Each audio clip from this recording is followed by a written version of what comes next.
Assalamualaikum warahmatullahi wabarakatuh. Perkenalkan, nama saya Okta Wahyuda, mahasiswa dari Manajemen B Malam. Oke, pada kali ini saya akan mempresentasikan dan menjelaskan sistem informasi manajemen di perusahaan Gojek. Yang pertama, kita mengetahui profil PT Gojek. Gojek merupakan sebuah perusahaan teknologi asal Indonesia yang melayani angkutan melalui jasa ojek. Perusahaan ini didirikan pada tahun 2010 di Jakarta oleh Nadiem Makarim. Saat ini, Gojek telah tersedia di 50 kota di Indonesia. Hingga bulan Juni 2016, aplikasi Gojek sudah diunduh sebanyak hampir 10 juta kali di Google Play pada sistem operasi Android dan telah tersedia di App Store. Gojek juga mempunyai layanan pembayaran digital yang bernama GoPay. Selain di Indonesia, layanan Gojek kini telah tersedia di Thailand, Vietnam, dan Singapura. Selanjutnya, sistem informasi manajemen pada Gojek. Sistem pada PT Gojek dibagi menjadi dua jenis. Yang pertama, operasi support system, dan yang kedua, manajemen support system. Sistem operasional dibagi lagi menjadi tiga bagian. Yang pertama, transaksi processing system, yang disebut juga TPS, yaitu sistem informasi berfungsi sebagai pengatur alur keluar masuknya transaksi yang terjadi di Gojek. Transaksi di sini termasuk dalam kalkulasi biaya perjalanan, penambahan Gojek kredit apabila pelanggan menambah jumlah depositnya, dan juga pengurangan jumlah kreditnya karena untuk membayar layanan Gojek. Dan yang kedua, proses control system, yang disebut juga PCS. Semua proses pemesanan merupakan bagian dari sistem informasi di mana langkah yang dilakukan bertahap sesuai dengan SOP-nya. Yang telah ditentukan ini merupakan fungsi dari proses control system.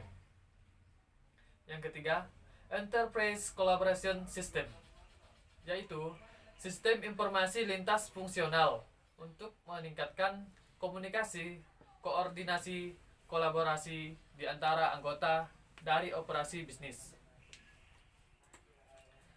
Untuk memudahkan kolaborasi antara anggota dari operasi bisnis dan pertukaran informasi pada internal perusahaan, Gojek menghubungkan seluruh cabang berbagai daerah dalam suatu jaringan. Sedangkan untuk menciptakan kenyamanan customer sendiri, Gojek memberikan informasi driver atau suksesor layanan lainnya yang baik contohnya baik nama maupun foto. Begitu juga sebaliknya, driver juga mengetahui nama serta nomor HP customer, sehingga customer dan driver bisa berkomunikasi secara langsung. Selanjutnya, untuk pengambilan keputusan manajemen juga dibagi dalam tiga bagian. Yang pertama, manajemen informasi sistem, yang disebut juga dengan MIS. MIS menyediakan informasi untuk pihak manajemen. MIS juga menyajikan informasi detail dan rangkuman informasi dan pilihan. Informasi ini berguna untuk efisiensi operasional, laporan data, monitoring layanan, dan customer. Relationship management adalah bentuk sistem informasi pada Gojek yang memudahkan pihak manajemen mendapatkan data khusus, misalnya statistik dan data pemasaran dan transaksi dari user ataupun kinerja dari driver atau suksesor layanan lainnya. Yang kedua, Decision Support System, disebut juga dengan DCS, yang merupakan langkah dari MIS dan TPS. DCS adalah sistem informasi yang menggunakan model keputusan dan data khusus untuk membantu proses pengambilan keputusan bagi manajemen. Data khusus dalam sistem informasi yang didapat dari pengumpulan data sebelumnya menjadi acuan manajer Gojek sebagai bahan keputusan untuk memusatkan atau mengekspansi usaha penentuan dan rekrutmen driver atau suksesor layanan baru serta pengembangan layanan. Yang ketiga, Executive Informasi System, yang disebut dengan AIS. AIS adalah tipe sistem informasi yang sesuai untuk kebutuhan informasi bagi manajemen eksekutif Tujuannya menyediakan akses yang mudah dan cepat tentang informasi selektif. Faktor-faktor kunci untuk menjalankan tujuan strategi perusahaan bagi manajemen eksekutif. Dalam ACE, eksekutif Gojek memanfaatkan sistem informasi untuk menentukan kebijakan bagi peningkatan keseluruhan perusahaan seperti penawaran saham, perdan atau IPO agar potensi pertumbuhan lebih cepat, menjalin kerjasama dengan perusahaan lainnya, serta menganalisis kompetitor dan membuat kebijakan agar dapat bersaing. Selanjutnya, penerapan teknologi pada SIM di PT Gojek. Saya akan menampilkan video singkat cuplikan. Menghindari macet, perlu ada yang ngurusin belanjaan pas kamu sakit, ketinggalan dokumen, dan perlu diantar ke kantor. Tenang, Gojek hadir untuk mengatasi ini semua. Gojek adalah aplikasi pemesanan ojek yang paling hits. Gojek bisa ngantarin kamu kemana-mana. Menyediakan jasa kurir instan pengiriman 60 menit, mengantarkan makanan favorit dari beribu-ribu restoran, bahkan bisa pergi belanja untuk kamu. Driver Gojek akan nalangin belanjaan kamu dan kamu bisa membayar mereka kembali saat mereka sampai. Gojek akan membantu kamu untuk urus. Selanjutnya adalah bagaimana penerapan teknologi pada sistem operasi di PT Gojek. Yang pertama, teknologi dan unsur, yaitu teknologi yang memungkinkan konsumen untuk menggunakan sesuatu aplikasi tanpa harus berurusan dengan tahap perencanaan. Teknologi inilah yang memungkinkan konsumen untuk menggunakan aplikasi Gojek melalui aplikasi smartphone di Android atau iOS. Yang kedua, teknologi database, yaitu merupakan aplikasi yang memungkinkan perusahaan Gojek untuk mengakses informasi, menjalankan kegiatan bisnis yang berinteraksi dengan konsumen asal saling terhubung dengan internet. Contoh nyata dari teknologi database ini di aplikasi Gojek adalah cloud computing dan smartphone storage. Aplikasi Programming Interface atau disebut dengan API.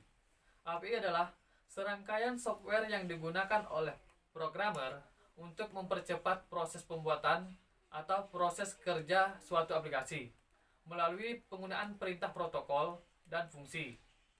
Contoh dari API dari aplikasi Gojek adalah fitur dari Google Maps. Untuk pembayaran Gojek juga memiliki layanan keuangan digital yang bernama GoPay. Lalu, untuk customer service, Gojek menyediakan beberapa pilihan untuk pengaduan kritik dan saran, yaitu dari sosial media, website, dan call center. Selanjutnya, ilustrasi gambaran dari integrasi SIM dalam proses operasional dan manajemen. Pada beberapa bagian piramida, stakeholder dibagi menjadi beberapa bagian sesuai tugas dan fungsinya. Yang pertama, Eksekutif Informasi Sistem atau disebut dengan AIS, yang diisi oleh Direktur Utama yang bertugas memimpin perusahaan dengan membuat kebijakan-kebijakan perusahaan, mengatur IPO partnership perusahaan, dan kebijakan untuk bersaing dengan kompetitor. Kedua, Decision Support System atau disebut dengan DSS, yaitu yang diisi oleh Wakil Direktur yang bertugas dalam membantu Direktur Utama menjalankan tugasnya seperti pengembangan perusahaan, pemusatan dan ekspansi bisnis usaha, serta penentuan dan rekrutmen karyawan dan suksesor lainnya. Yang ketiga, Manajemen Informasi Sistem yang diisi oleh manajemen regional dengan tugas menetapkan sasaran, mengorganisasi, memberi motivasi, dan berkomunikasi dan mengembangkan SDM. Yang keempat, Transaksi Processing System yang disebut dengan TPS, Proses Control System yang disebut dengan PCS, dan Enterprise Collaboration System yang disebut dengan ECS. Tahap ini diisi oleh karyawan di bidang IT, di mana dibagi menjadi dua divisi.